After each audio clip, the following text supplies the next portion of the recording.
Yeah, so good afternoon, everyone. Welcome to the third talk of the fourth day of the Limit Online Camp 2024.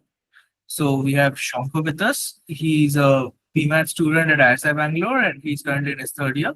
He's primarily interested in discrete mathematics and game theory. So he will be speaking on the logic of voting. Over to you, Shankha.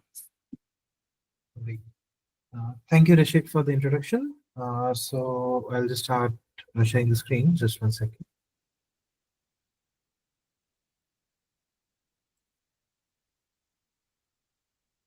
I hope the screen is visible. Hello? Yes. Yes. Okay. Oh, okay. Yeah. So welcome everybody to my talk on the logic of voting. So the aim of this talk is to introduce the topic of social choice theory and basics of the voting theory. Uh, So we'll primarily be having a top level view of the topic. I'll be introducing some of the basic systems and mechanisms in voting and try to demonstrate so as to why this field, which was started by uh, Kenneth Arrow's theorem on the Kenneth Arrow's impossibility theorem, is so significant in our day-to-day lives. So let us begin. So we'll be covering the topics of what a voting system is and some of the voting systems which we can have. We'll also be evaluating the fairness criterion so that like how to determine if a voting system is considered to be fair or not. And finally, we'll be finishing off with Arrow's impossibility theorem, which is a cornerstone in this topic and again, what started the field.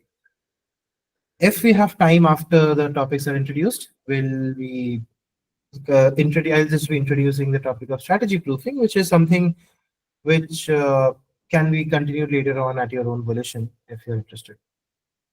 For the presentation, I have primarily been referring to these three books, uh, The Mathematics of Voting and Elections, a hands-on approach, which is a very beginner-friendly book, and I would definitely recommend everybody to check out after the talk is over.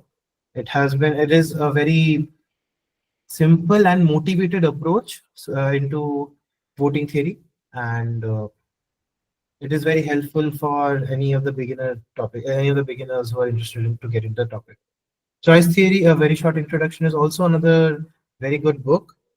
It is a bit more theoretical, however, but it is also a very thorough introduction.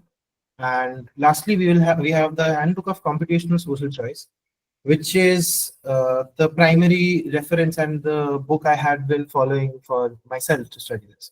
However, this is a very verbose and comprehensive book, which I would only recommend to people who are a bit more mathematically mature, which in this case is not that much, right?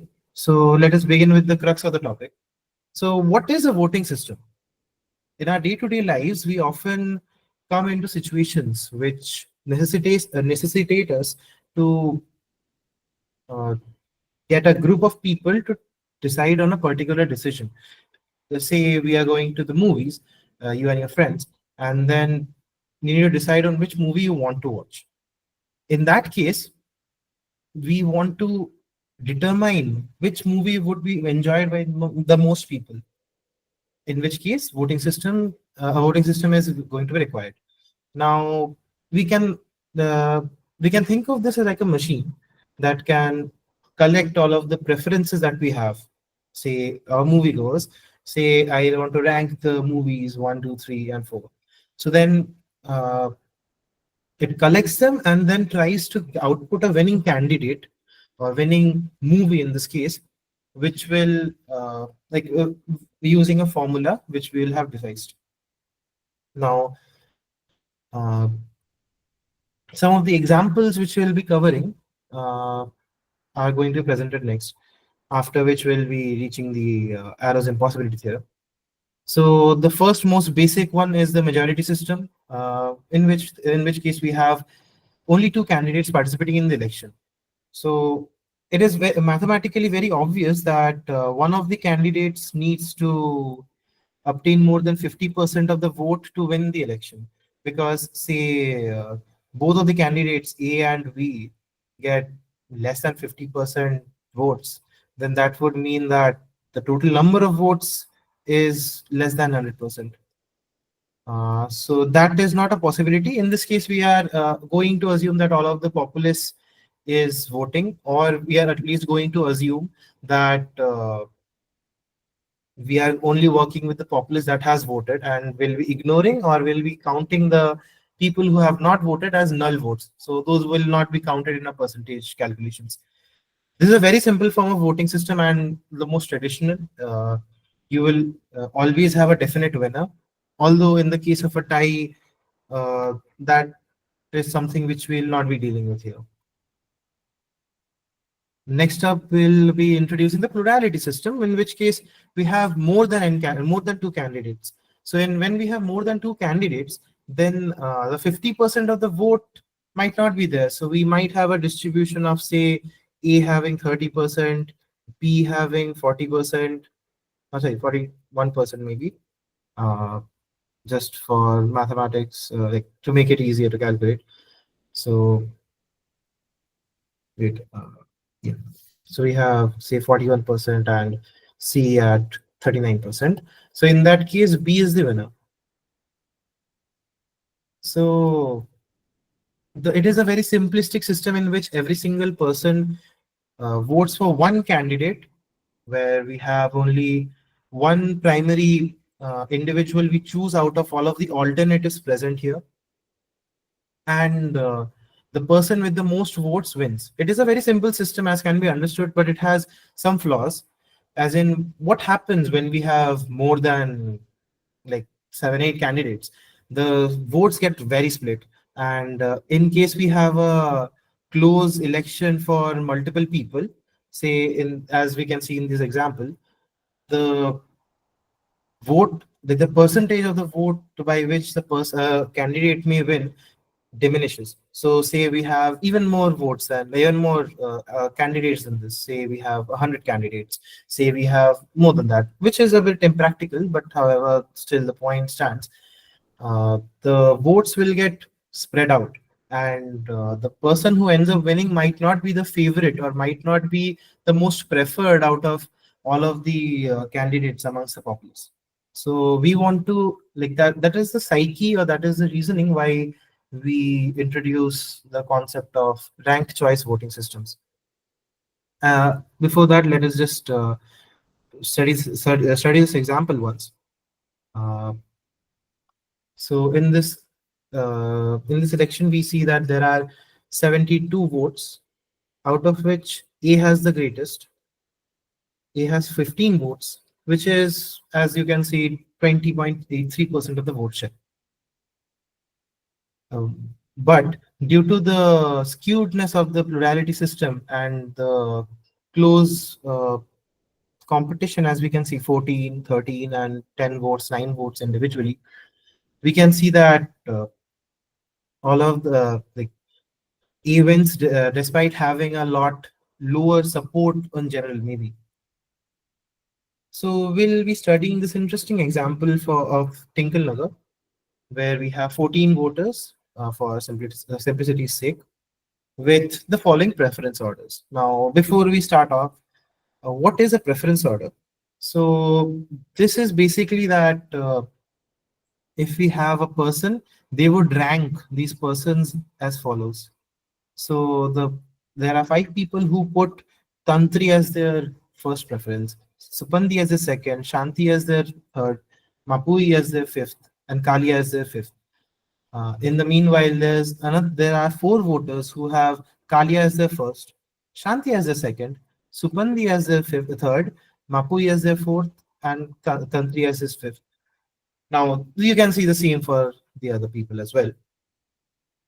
We want to try to make it more fair, or the make the winner more fair for everybody, in the way that everybody's interests and the general populace's consensus can be obtained.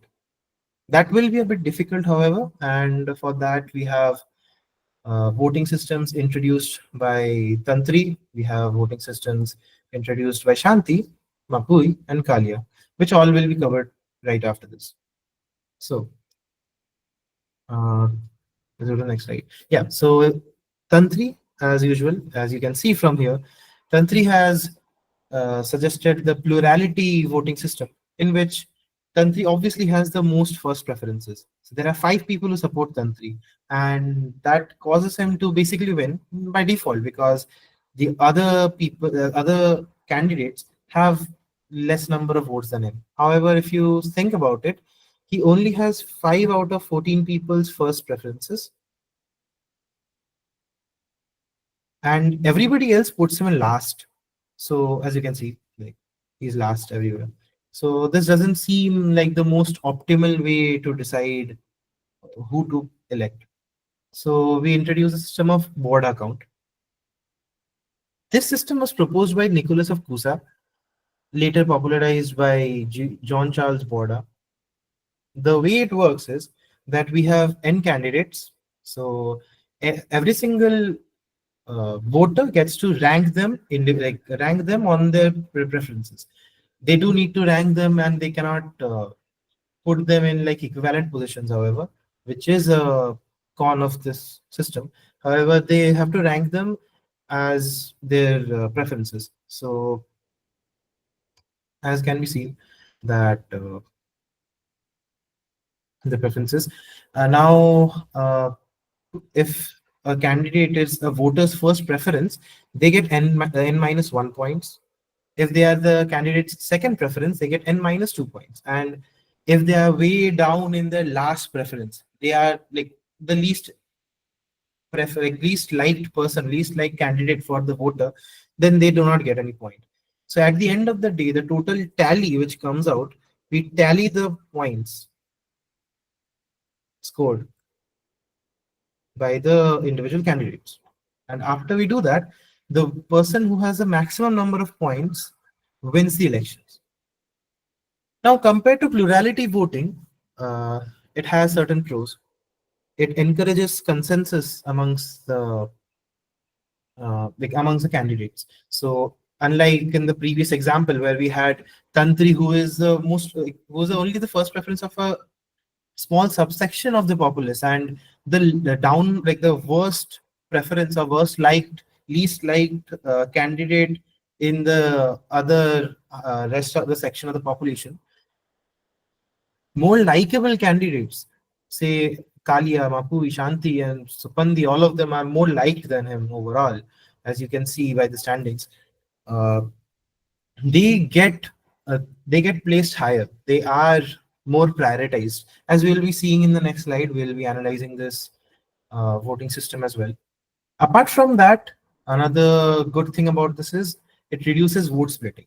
Now, uh, the what do I call this? Yeah, the thing of vote splitting is that say we have two candidates, A and B, and A is clearly more liked. A is clearly more liked than B. Say he has 40 and uh, B has like A has 60% of the vote, B has 40% of it. Now, say another candidate named C stands up for election, and he is very similar in ideology to A. Now, as you can see, people are individuals, and they do stand on different places of the same ideology. There are various extremes which can be considered. After all, political ideologies are varied. So in that case, we have often like the section of the populace which would have voted for just A now often splits off into two. So we have A and C splitting their votes, often say like 40, maybe not. Again, like 40 would be unreasonable, yeah. Uh,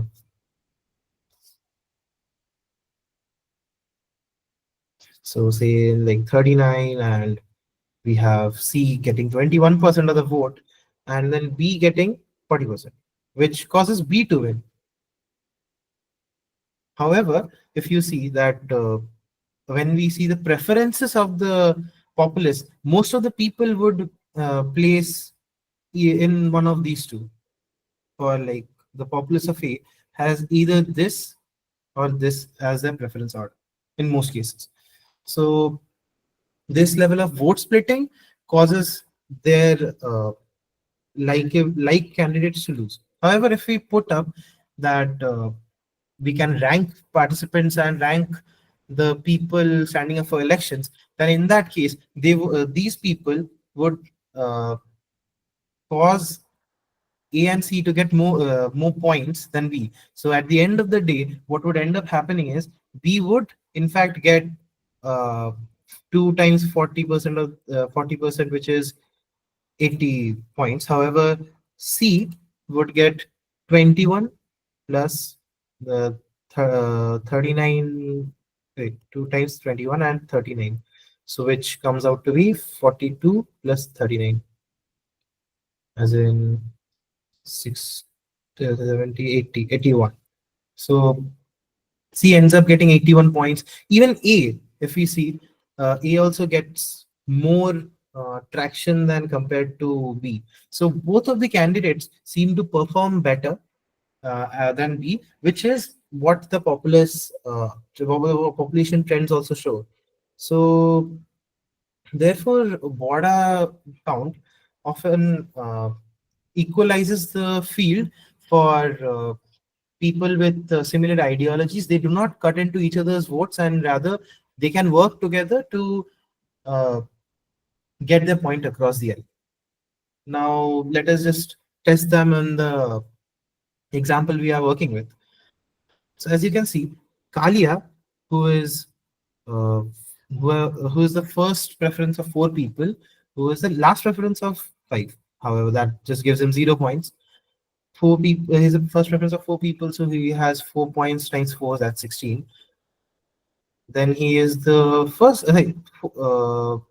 preference of 3 people and third preference of 2 people. So that gives them with 23 points. Similarly, we have Mapui, who ends up with 27 points, Shanti, who ends up with 36 points, Supandi, who ends up with 34, and lastly Tantri, who ends up with 20. So as we can see, Tantri is the least liked,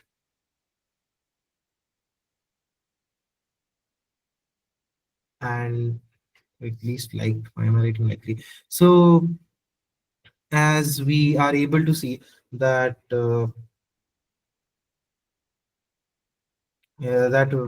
we have Shanti winning. Apart from that, Supandi, who is a very likable character as well in Tinker Comics, as you can see, uh, also has a second. So we are able to see that the more likable characters are able to band together and get ahead. Whereas in plurality systems, we would have seen Tantri just winning, which is the opposite case. He is just the least like candidate of all. Now, there are other ranked voting systems as well, but the other two which will be introduced are plurality and plurality with runoff and instant runoff voting. So let us do the instant runoff, plurality with runoff first. So this is also known as the two-round voting system, and that is because we have the voting split into 2 rounds, the first round and the second round. When the first round, we only consider the first preferences of the voters, and we see that, okay, if there is one voter who is able to get more than 50% of the vote, then that obviously means that regardless of what happens, more than 50% of the general populace will vote for them, and they will always have more votes than the other candidates regardless of what we do. So we see that if they have the majority, they win. However, if they do not, which in this case, in this example, we'll see, we take the top 2 candidates and then we go to the second round. In the second round, what happens is the other candidates, like the preference order of the other voters who have voted for the other candidates are crossed out. So the as we'll see that the other candidates are removed from the ballot, if you will, and then the preference orders are compared for the 2 people. So if somebody has voted for a person who is eliminated, the that choice is removed, and since they have already ranked the other people, we see that what in that list, what the two uh, two top two candidates are ranked, so we can see the relation. So at that point, we can count the number of votes, and the candidate with the greatest number of votes wins. So this is known as runoff, and I'll just show you with this example. So in this case, we have A, B, and C are three candidates, and as we can see in the first round, A has three votes, B has two votes, and C has three votes. So B is the loser out of the three. So we remove all references of B from here. Now we check. We see that the highest preference for these three is A. Then we have the highest preference for these two voters is A, and the highest preference for these three voters is C. So what ends up happening is that after the first round, when B is eliminated, in the second round, A wins with 5 votes against C with 4 votes. Now, this system is also used in France, Brazil, Indonesia, and Argentinian presidential systems. And it is a very popular system for quick elections. It can also be done into another way, that we split it into two portions. We literally make the voters vote twice. So in the first round, they put the so primary choice both times. So they just put their primary choices with a limited ballot.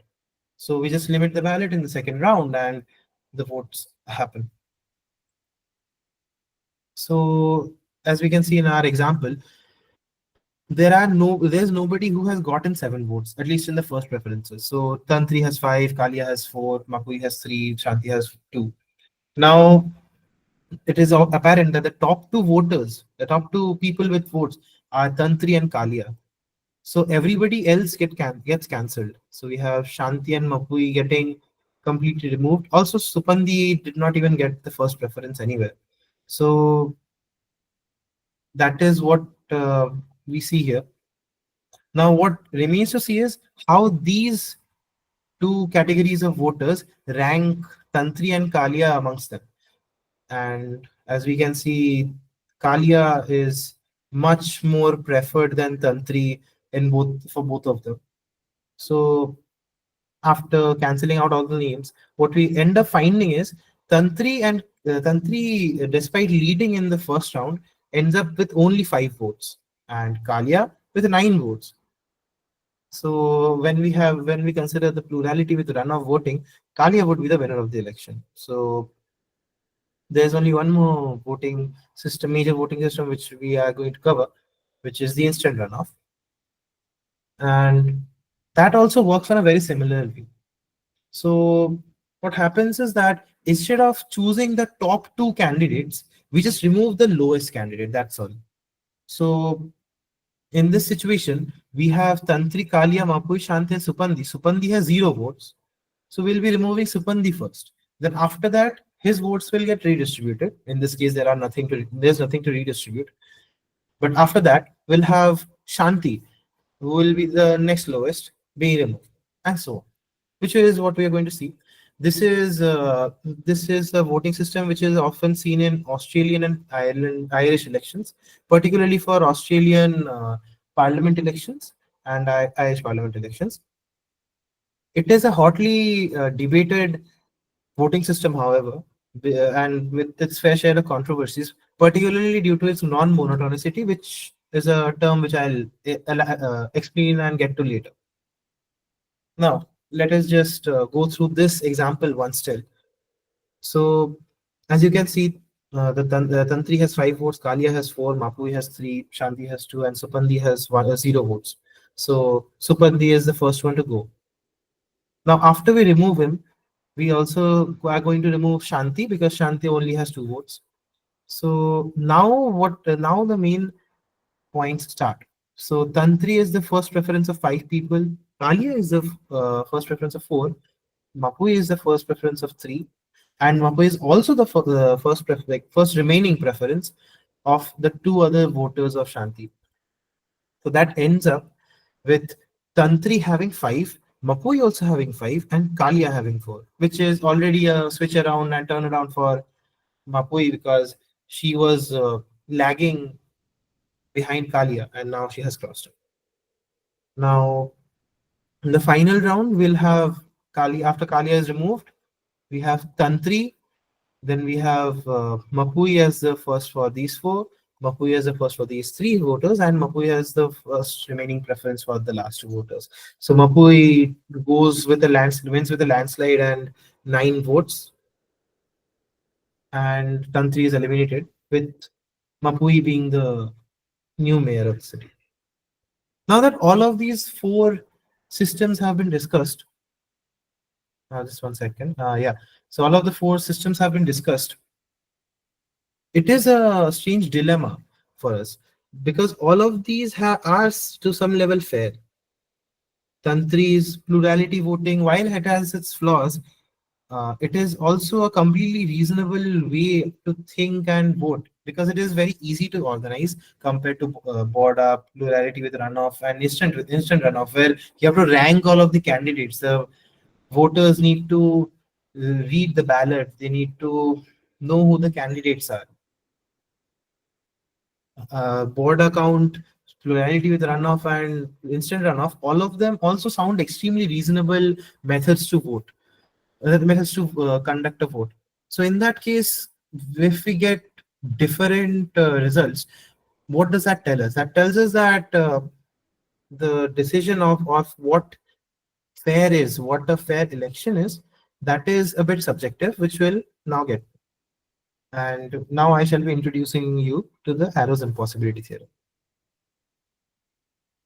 So in 1951, Kenneth Arrow published a book named Social Choice and Individual Values, in which he tried to ascertain the fairness of the various ranked voting systems at the time.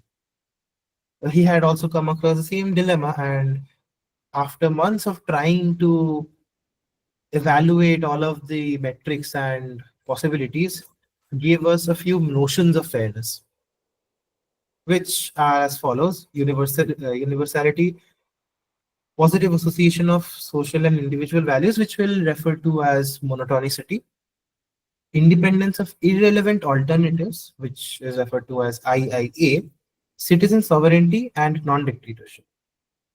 With After defining these 5 notions of fairness and attempting to evaluate all of these uh, voting systems, he gave us the following theorem, which goes like: for an election with more than 2 candidates, it is impossible for a ranked voting system to satisfy all 5 notions of fairness, which is a very, very, very major theorem because, as you will see, this basically means that if we pick up any single voting system, it cannot fulfill all of the 5 notions of fairness which he has defined, and all of them are very intuitive and easy to understand as well. So in that case, it is a very strange outcome. So let us just get to them. Before that, I'd just like to introduce you to some terminology. First of all, we have the preference orders. So if we have A succession B, succession C, that would represent a preference order where we represent C being the last choice, B being a bit above him, and A being the highest of them all. It is a major relation and a major bit of the theory which can be seen in formal textbooks. Then we have the individual preference order, which is just the preference order of an individual voter. So if we take anybody in the population, we can ask, they can pick one of the voters and we can ask how they rank all of the candidates in the election. So that is what the individual, and that ranking would be their individual preference order. So say if they rank A above B and B above C, so then that would be their individual preference order. Now, the societal preference order is a bit different. It is just the preference order or the ranking, if you will, which is generated by the voting system.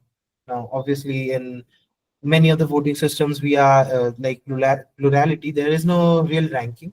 We just do with we just go ahead with one. So in that case, the societal preference order just ends up being the winning candidate above everybody else, or rather, which is also infamously known as the winner takes all system.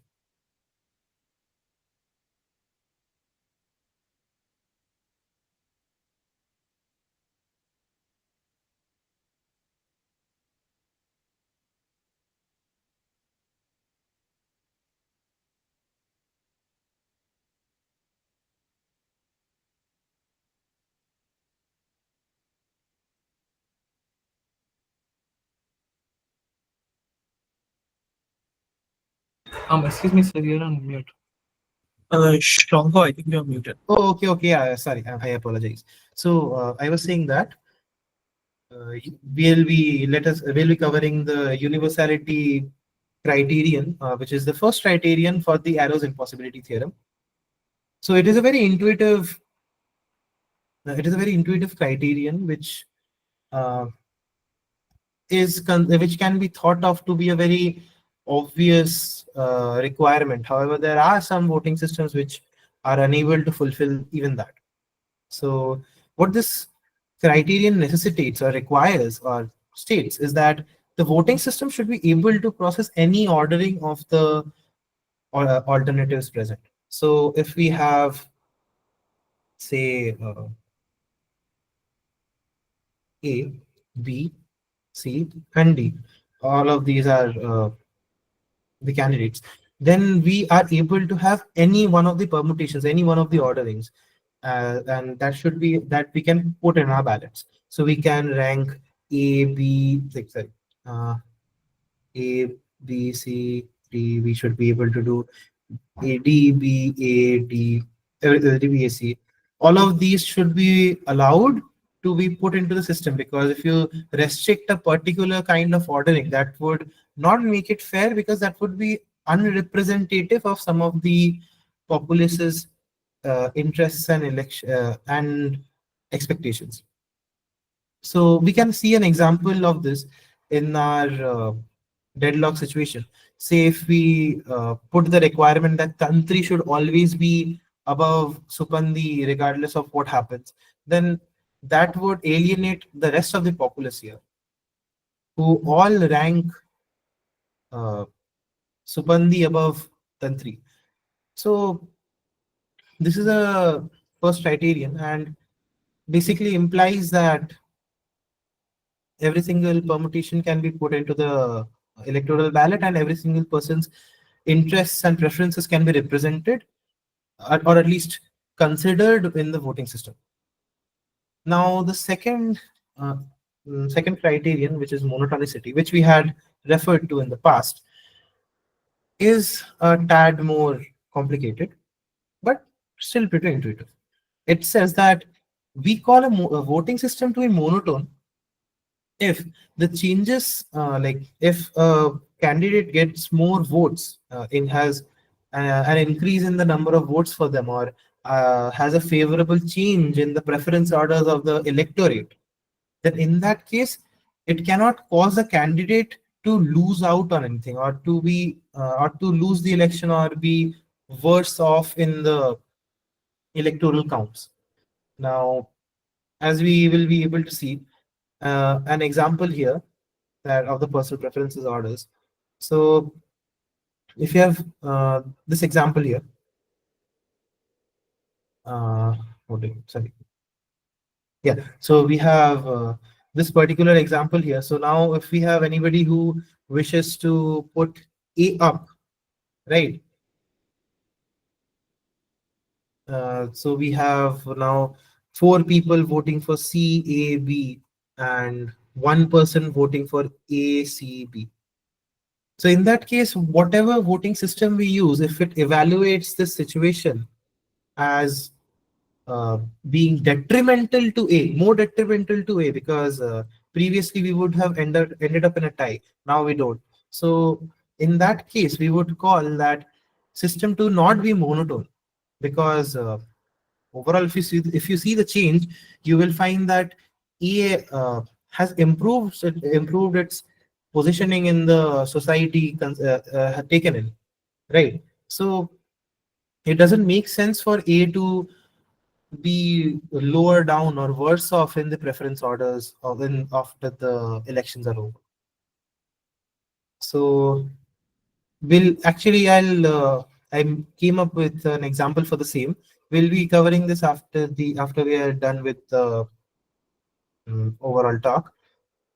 So we have Arrow's impossibility theorem, which is known as IIA, which is a very infamous requirement. It is known as one of the most like strictest criterions. It is again, it is a very intuitively fair criterion. However, most voting systems are unable to fulfill it without turning into a dictatorship, which will come to. So let us just see what it says.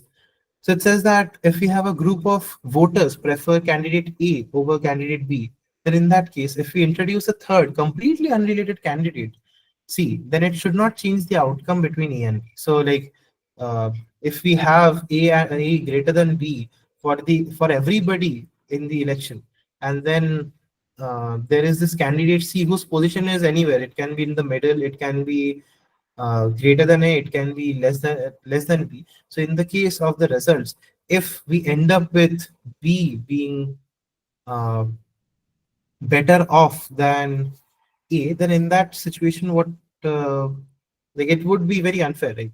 So this particular criterion is, while seemingly very easy and intuitive and obvious, it is insanely hard for anything to be able to satisfy. So we'll just see this with an example that plurality voting does not follow IIA. It is a good example as well, and we'll see why this happens. So we have 45 people voting for Tantri, Mapui, and Shanti after one after the other. We have Mapui, Shanti, and Tantri being the preference of 40 people. We have Shanti, Mapui, and Tantri being the preference of 15 people. Now, if you see, right now we have Tantri winning the vote. However, if you look at it, look a bit more, we have Mapui always being ahead of Tantri in the other two people's ballots. So what ends up happening is, while in the general populace, we have Mapui having ranking higher in the populace, the result which we get ends up with Tantri being ahead of Mapui in the elections.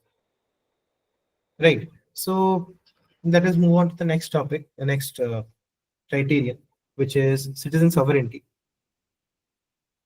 So, citizen sovereignty, the criterion basically just states that if we have, like, regardless of what the people vote, if the results are already predetermined, then in that case, uh, it is not fair. So the criterion for citizen sovereignty, as the statement you can see, is that there can never be a pair of candidates, say A and B, such that A is always preferred or tied with B in the societal preference order, irrespective of how the voters vote. So this basically implies that all votes have a value, like or not all necessarily, but at least uh, at least some people's votes have a value. So that is how I would interpret it. Because if you imagine that A is greater than B for all of them, for all votes, and then the result is thing, and then the result is always B is greater than A, then that would be very unfair, and that would just say that the candidate B has an unfair advantage, or not just an advantage, or rather just is treated unfairly well compared to A. And regardless of who votes for what, if it does not make any significant changes, then it is not fair to the general populace for determining who the leader will be. So we can see that in our initial example which we had taken, Tantri always, like, if Tantri was always going to win the elections, regardless of how people voted. If we had a change up, say, no, not a single person here was gonna vote for Tantri. Tantri was always last. Say, even in this case, he went last.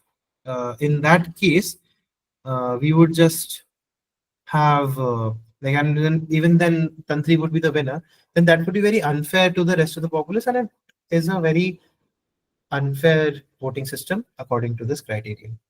Now, it is possible for voting systems to, not voting systems rather, but elections to fail this criterion, but that is not by design. That is a practical mistake that happens, which is that at some places the EVM is like might record it wrong. So EVM records it wrong, wrong vote. So that then what it does is you're misrepresenting the person's choice. You're misrepresenting the person's preferences. So in that case, what we have is that like despite what the person wanted, the records are changing, and the other candidate who is getting the vote of the person instead of the person the person wanted to vote for has an unfair advantage, which is again a contradiction to citizen sovereignty. Now, in real life, this problem has been rectified by the existence of VVPAT machines, which just print a small slip with the name and the symbol of the candidate voted for. Thankfully, however, there are still a few countries which have EVMs but do not have this sort of safety feature to ensure that everybody's vote is properly cast and everybody's voices are heard. With that, we reach the last criterion of fairness, which will be in this context, which is the fact of non-dictatorship. Now, it is very apparent from what we like. We already know what a dictator is usually, but in voting systems, the definition of a dictator is a tad different, or rather, what we don't expect is that in the general populace, there exists this one particular voter who will like whose preference order will always, and like I mean always, determine the result. So the votes of, if everybody else doesn't vote, it doesn't matter. If everybody else votes, it doesn't matter. Whatever choice they put, it does not matter. The result is always going to follow the dictator's vote or preference order. So the criterion of non-dictatorship is just that the system should not be a dictatorship. So as you can see, there should not be a particular voter such that for any pairs of candidates A and B, if the dictator prefers A over B, then the society will prefer A over B. So there shouldn't be any, should never be a voter like that. Now, this particular criterion um, is often broken in other, like, is often uh, like considered to be the worst thing possible. So there are a lot of other like voting systems which are they are non-dictatorial, but then that causes the other, like while making other compromises, right? So the primary focus of a democratic voting system is usually to, at least the first thing is to avoid the notion of dictatorship, right? Now in in resource allocation problems, you see a very interesting case of dictatorships, which I would just like to highlight. So uh, we can go with the example of JOSA counseling after JEE. So everybody has a certain percentile and rank. So say we have one person with say AIR 3 has preferences of some college, what IIT, KGPCS. Some other person who is a lot further behind, say wishes to also put IIT KGPCS.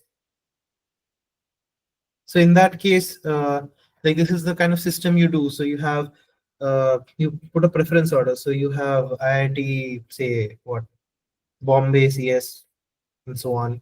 Then you have maybe some other like NITs, GFDIs, all of these institutions. So you have this choice. You want to go to this place, or if you don't get that, then you go to the next one. Then you go to the next one. Then you go to the next one. So if you don't get the previous one, you go to the next one, right? So the way they allocate these seats are on the basis of ranks. So we have the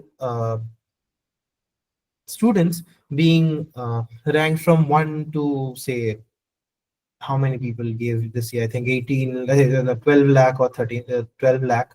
So all of these, they just go one by one. So if his first preference has like a seat, then they go to the seat. They go to the program. Then we go to the second person. If the second person's first preference, they get the program they are able to choose, then they go to that program, and so on. So what ends up happening is that as the we go rank by rank, so we go from first rank, second rank, third rank, fourth rank, fifth rank, we start eliminating the seats which people get into, right? So what ends up happening is at the end of, like, when we reach, say, this person at to 20,000, uh, they have other rank of 20,000, their availability of the seat in the program might not be there. And that is a sort of dictatorship, because you have the first person choosing where they want to go. So in indirectly, they are restricting the choices of the other people present after them. In the second person does the same thing, third person also does the same, and so on, and till the seats run out or the number of students runs out. So that is a very interesting thing which you see for dictatorships. This situation. And now that we have covered all the five criterion, now we can finally evaluate which voting system is fair. All right, like which will be the fairest of them all. Right before that, I would just like to bring your, like, just restate the arrows impossibility theorem, which is that we have all five of these criteria can never be fulfilled together. So it is not possible for a voting system to have universality, which is basically us, like everybody being sorry, yeah. We have universality, which is basically everybody is able to put their own preferences. Sorry, that is citizen sovereignty. What am I saying? Sorry, that is citizen sovereignty. Uh, then we also have the property of monotonicity. So monotonicity means that if somebody, say, switches up their vote, then the person who is benefited does not lose out instead. So that should also be satisfied. We also want it to follow IIA, which is basically that if we have A greater than B, then regardless of what happens, if we have a candidate C or not, of whatever positioning it gets, uh, the final result, the final electoral result, should at least have A greater than B as well.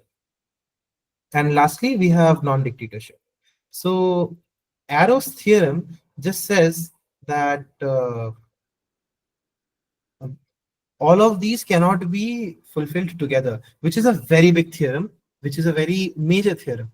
Because if you think about it, all of these are very elementary and understandable and intuitive thoughts of fairness of a voting system. So if all of them are not, like, cannot be held together, then how are we going to have a fair voting system, right? So this basically started like this major shocking result started off the major field of social choice theory, and later on computational social choice theory, decision theory, everything of the sort. And it is a very interesting theorem which we can try to prove later on. Uh, Actually, for this talk, it is not in the bounds, because uh, how do I put this? The proof is pretty long. The proof is pretty long. There are, but I would say that the reference one which I have provided, which is the hands-on by the Mathematical World, Volume 30 of by the American Mathematical Society, that is a very good book for referring to this proof. It breaks it down really well, and the all of the lemmas are proved with minimal mathematical rigor and complexity. So let us just compare all of the voting systems to see what it fails in our cases, to compare maybe the fairness of the systems involved. So first of all, we have the plurality system, which obviously breaks the IIA criterion, which we have already seen. Similarly, actually, border count, plurality with runoff, and instant runoff, all of them fail IIA. In fact, uh, you can rephrase Arrow's theorem, like or rather take a corollary of the Arrow's theorem to say that if a voting is system is one universal, two monotone, three IIA, and and follows citizen sovereignty, then that implies that the system is a dictatorship,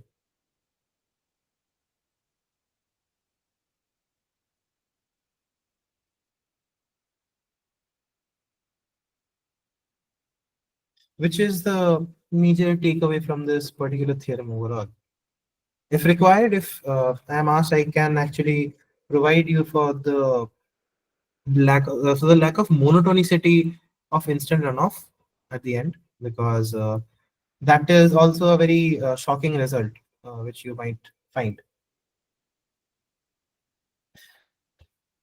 So as we can see that all of these voting systems in like which we are considering, every single one of them is failing IIA.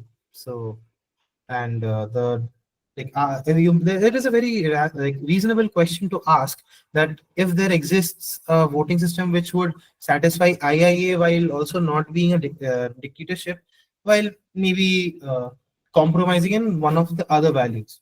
It is a very reasonable question to ask, and it seems that there don't exist a lot, actually in fact any, which isn't really dictatorial and uh, breaks one of the other choices, one of the other criteria. So the way we have to now move ahead with the topic of fairness of the voting systems comes out with the following three options. The first case would be the relaxing IIA, which would say that we use LIIA, which is basically that we have if A is greater than B, then that implies uh, succession B if regardless of C, provided C is not above both of them. So C is not above A. That is a major requirement which we put, because if we see the situation that as we have seen in the restriction for IIA, and it breaks plurality voting, what we find is if C goes above A, then we have the major issues coming up. There are some select voting systems which are able to at least satisfy LIIA, and also along with that, the other four criteria, which makes it the most possibly the best voting systems that could be considered. However, those are a bit complicated uh, and take time to uh, understand and organize. So that is why they are not that prevalent. They are mostly done in very few uh, select small groupings. Now, the second option which we have is using approval voting. Now, approval voting, while it is not independent of IIA, it is very less sensitive of it. I'll just explain the system in a small way. So, say we have four uh, candidates, and we have say five voters. So in that case, what we ask them to do is, instead of ranking their preferences, we ask them to approve of the candidates. So what the voters basically do is they check off on, okay, I am fine with this person being in power, or I'm not fine with this person being in power for all of the candidates. So it is possible that say one likes A and B, two likes A and C, three likes B and D, Four also likes B and D, but also it likes C. Uh, then five likes A, B, and D. So we don't give them an upper bound on how, like, we can give them an upper bound on how many people they can choose, but usually it is considered to be unrestricted. And when we try to tally at the end, we just see that most popular candidate, or rather most approved candidate, is just B. Now there are obviously certain caveats to the system, such as that it cannot follow LIA if we do not take the assumption of, what do you call that? Yeah, we do not take the assumption of every person voting regardless of their interests, but it is a very close alternative and a very feasible alternative to conduct the elections in.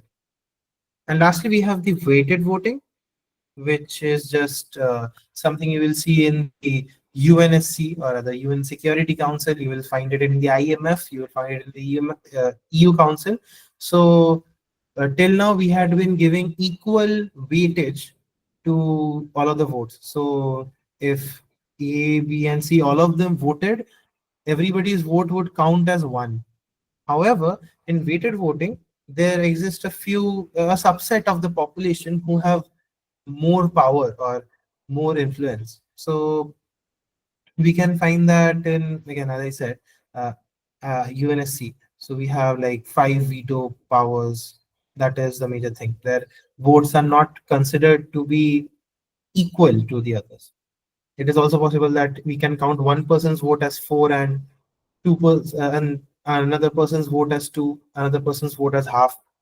That is also a very valid way of working. It is very unfair overall for the general populace, but in some scenarios it can be useful. Now, I would like to mainly conclude with the topic of what ends up to be the best voting system. Every single voting system has its pros and cons. So plurality, we had the fact that it is fast, it is easy to do, it is, we can do it quick and without any major headaches. On the other hand, we have the border count, which requires a bit more time. You need to calculate the points and everything of that position, which but it is a bit more inclusive. It also enhances the, it gives you ability to have your own consensus of the populace. Similarly, we also have a similar benefit for plurality with runoff and instant runoff voting. Whereas instant runoff voting has its drawback of monotonicity being lost. But Shankha, yeah, sorry to interrupt, but yeah. the video is not focused and it's lagging a bit. Oh, all right. Uh, Wait, I'll just check the settings of it. 1 second.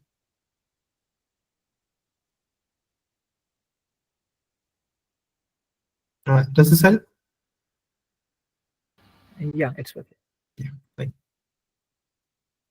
All right. So yeah. So basically, there is, like, every single voting system that we go off of, they have their own trade-offs, which we'll need to consider while choosing a voting system. And that in every single scenario, we have a few priorities. We'll need to uh, see those and then make a final decisions. Now, after this, like, now we have overall given a very general like introduction to voting, a bunch of voting systems. What is really mathematical about this, right? So this has been a very top level overview. Uh, there is a subtopic known as strategy proofing, which is very intricately linked to game theory and particularly what am I saying? Algorithmic game theory, in which we basically try to design voting systems in a way so that nobody can switch up their votes to be able to get their own preferred candidate, actually preferred candidate, to win. Similarly, and also this initial work of Kenneth Arrow uh, caused a very major surge in that field of social choice theory, which gave us theory of coalition formation, which is an extension of this in a significant way, and tournament solutions. Now, I'd just like to introduce tournament solutions briefly. So, say we have a bunch of candidates A, B, C, D, and E, and we are going to see their head on, like they have like instead of a proper election, it is more like a tournament. Now, I'm not sure if it was covered in the graph theory tutorial, but the tournament in graph theory is a directed graph in which every single vertex is kind of connected. It's not really connected, but it is like has an edge. Like there's always an edge between any two vertices, and the edge is obviously a directed edge. So in this case, what a tournament solution is that we are trying to aggregate the people's results against each other to determine who is the winner of a tournament. So it can be any particular sport we can choose, or some sort of competition. So for that, there are a lot of different methods which have been introduced and thought of, which take off of the theory of Arrow's work in his book. So that is what we can, like, you can check out next on the, like, on that topic. It is a very vast field, often uh, crossing economic, often mixing economics, mathematics, computer science together, and that which makes it very interesting. That is it for the presentation. How much time do we have left? All right, so yeah, we don't have much time. So I would just like to ask if you guys have any questions.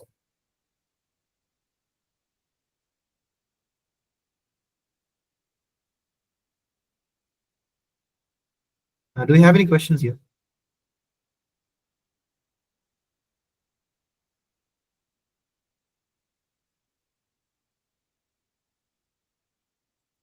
All right. Then.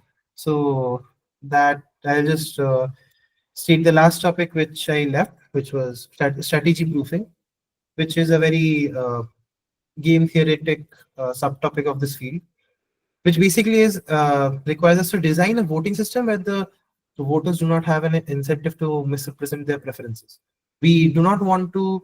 We want to basically encourage honesty to get the candidate selected instead of trying to engage in any tricks. And a strategy proof system just removes the ability to gain an advantage by voting insincerely. This field has a very major theorem which just states that if a voting system gives us an absolute single winner of every time, it allows for at least three possible outcomes, that, like, if we have multiple possibilities, multiple candidates again, and is considered to be strategy proof, then we have the voting system coming out to be a dictatorship. Uh, a curious example would be a random dictatorship where we just take one voter at random, and their preference order is the result,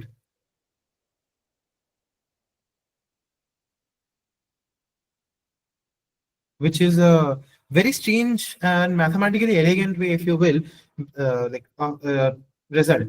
Because if you think about it, it is at the end of the day a dictatorship. It does not hold up overall when we see the fairness criteria. However, it is still strategy proof, and and it is not just any. You cannot just say that it is a pure dictatorship because the candidates are chosen at random, which is the most fascinating part about it.